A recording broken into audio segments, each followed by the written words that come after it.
रिकाम्या वेळेत मी नक्की काय करू बरं? असा प्रश्न तुम्हाला पडलाय का? रिकाम्या वेळ कधीही वाया घालवू नये. म्हणूनच तुम्हाला आज मी अशा 12 गोष्टी सांगणार आहे. त्या तुम्ही तुमच्या आयुष्यात समाविष्ट केल्या तर काही महिन्यातच तुम्हाला खूप फरक जाणवणार आहे. तुम्हाला तुमच्या आयुष्यात एक नवीन व्यक्ती दिसणार आहे.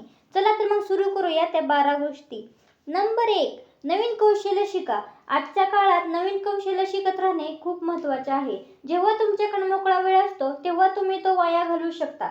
पण त्याच वेळेचा वापर जर तुम्ही काही शिकण्यासाठी केला तर तुम्ही तुमच्या आयुष्यात पुढे जाऊ शकता. आणि कौशल्य शिकण्यासाठी हीच योग्य वेळ आहे. नवीन कौशल्यात जे तुम्हाला मोठे कोर्स करायचे आहेत किंवा खूप सारा असा पैसा खर्च करायचा आहे असे नाही. तुम्हाला ज्यात आवड आहे, जे करू वाटते ते तुम्ही करा. सुरुवात तर करा. तुम्हाला आवड असल्यास तुम्ही यूट्यूबवर देखील बऱ्याच आवडीच्या गोष्टी स्किल्स शिकू शकता. जर तुम्ही कम्प्युटरमध्ये रस तुम्हाला असेल तर तुम्ही वेब डिझायनिंग कोर्स किंवा सोशल मीडिया मॅनेजमेंट कोर्स शिकू शकता. आणि जर तुम्ही थोडे क्रिएटिव्ह असाल तर तुम्ही डान्सिंग, सिंगिंग, पेंटिंग यासारख्या गोष्टी तुम्ही शिकू शकता. याचा फायदा असा होईल की त्या गोष्टी तुमच्यासाठी छंद राहणार नाहीत, तर त्या तुम्हाला एक काम, ओळख, पैसा, प्रगती देतील आणि याचे माध्यम बनतील. आज छोट्या गोष्टींपासून सुरुवात करा. हाच तुमच्यासाठी मोठा बदल ठरणार आहे. नंबर 2, संवाद कौशल्य. तुम्ही किती हुशार असाल, जर तुमच्याकडे जर स्वतःचे मत, स्वतःचे म्हणणे जर स्पष्टपणे तुम्हाला मांडता येत नसेल, कॉन्फिडंटने बोलता येत नसेल, समोरच्या व्यक्तीपर्यंत तुमच्या भावना, तुमचं म्हणणं पटवून देता येत नसेल, पोहोचत नसेल, तर तुमची ती स्किल अपूर्ण राहते. म्हणूनच कॉन्फिडंटली बोलायला शिका.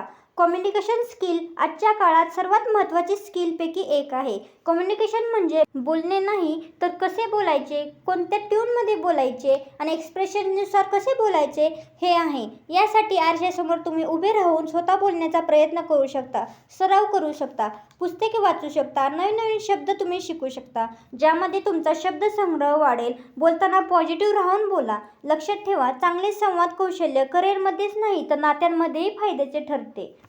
नंबर 3, ध्येय निश्चित करा. त्यांचा आढावा घ्या.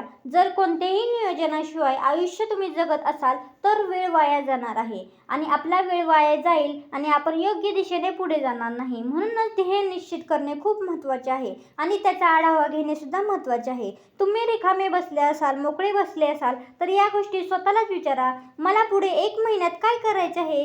पुढच्या 6 महिन्यात माझे काय आणि कसे नियोजन आहे? मग त्यासाठी मला काय करावे लागेल? 2-3 छोटे गोल्स बनवा. पण फक्त गोल्स बनवून सेट करून जमणार नाही, तर तुम्हाला त्याच्यासाठी रोज त्या ध्येयासाठी थोडी थोडी का होईना मेहनत करावी लागेल. जर तुमचे ध्येय अभ्यासात चांगले गुण मिळवण्यासाठी असेल तर रोज अर्धा तास तरी किमान अभ्यास करा. जर तुम्हाला फिट राहायचे ध्येय तुमचे असेल तर रोज थोडा का होईना व्यायाम करा.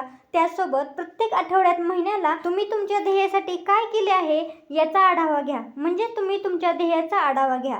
तुम्ही किती ध्येयाजवळ पोहोचला आहे, तुम्ही ध्येयाजवळ पोहोचण्यासाठी काय काय केले आहे, कोणत्या गोष्टीमध्ये तुम्ही सुधारणा केली आहे किंवा कोणत्या गोष्टीमध्ये तुम्हाला सुधारणा करण्याची गरज आहे, गोष्टी बरोबर आहेत ते पहा. अशा प्रकारे तुम्ही प्रगतीचे ध्येय ठेवून प्रगती करू शकता.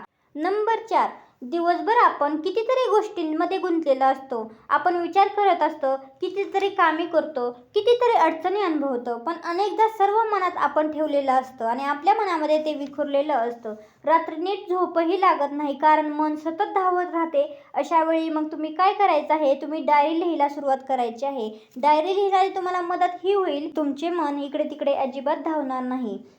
तुम्ही डायरी लिहिल्यामुळे झोपण्यापूर्वी किमान 5 ते 10 मिनिटे काढा आणि तुम्ही मनातील ज्या काही गोष्टी आहेत त्या कागदावर लिहून काढा. मग तुमचे मन आनंदी असो किंवा दुःखी असो, अचिव्हमेंट असो किंवा दिवसभरातील चुका असो, सर्व काही लिहून काढा. जेव्हा तुम्ही लिहिताना तेव्हा तुमच्या मनातील भार एक हलका होतो, तुमचे मन शांतही होते आणि झोपही तुम्हाला छान लागते. याचा अनुभव नक्की घ्या. काही महिन्याने तुम्ही तुमची जेव्हा ती डायरी पाहता तेव्हा तुम्हालाच कळते की तुम्ही किती प्रगती केलेली आहे. आजपासून ही सवय सुरुवात करा. झोपण्यापूर्वी फक्त 5 मिनिटे काढा आणि स्वतःसाठी द्या. हळूहळू तुम्हालाच वाटेल की तुम्ही किती पॉझिटिव्ह, कॉन्फिडन्स आणि ऑर्गनाइज झालेला आहे. आणि शिवाय मन हलके झाल्यामुळे तुम्ही प्रगतीचे खूप काही विचार करू शकता आणि त्या प्रगतीसाठी जे काही करायचं आहे ते तुम्ही करू शकता.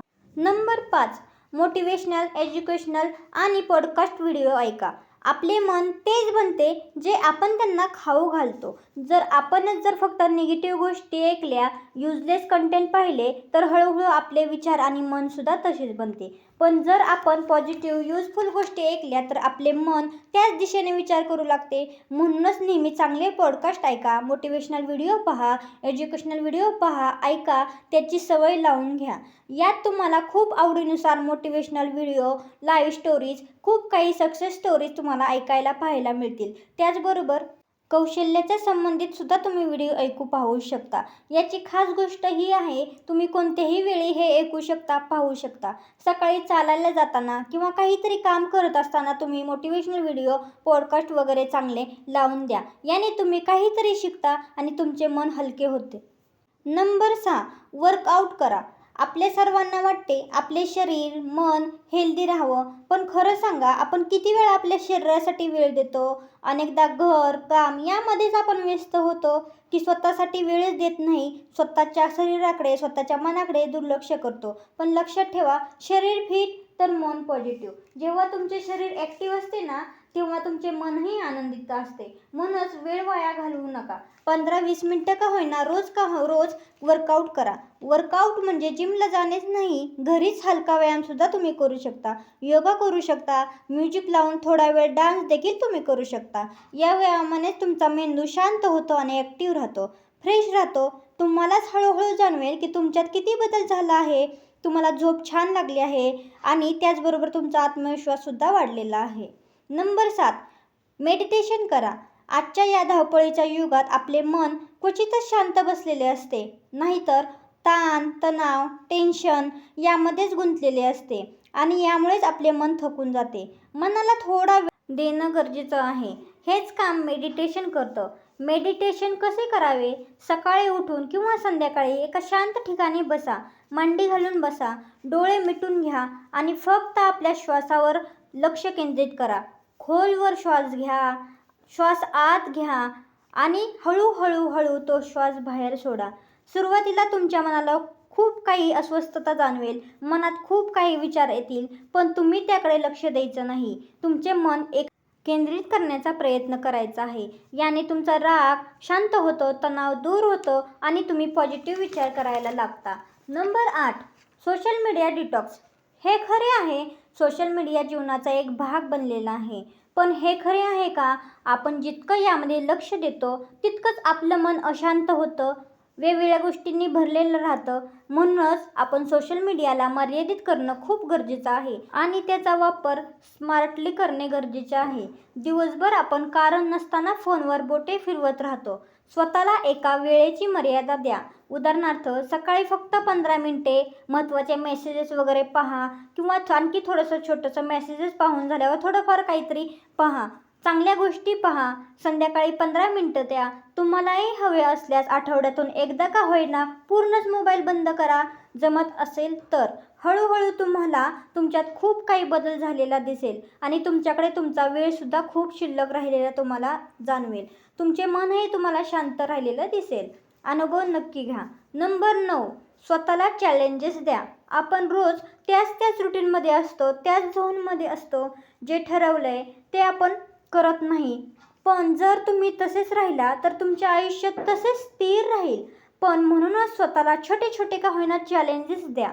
उदाहरणार्थ, जर तुम्ही नेहमी उशिरा उठताय तर तुम्ही थोडंसं लवकर उठण्याला एक चॅलेंजेस बनवा. उद्यापासूनच तुम्ही लवकर उठायला सुरुवात करा. छोटे छोटे आव्हान पूर्ण केल्याने हळूहळू तुमचा आत्मविश्वास वाढेल आणि तुम्हाला एक प्रकारची शिस्त लागेल आणि तुमची प्रगती तुम्हाला करता येईल. नंबर 10, छंद जोपासा.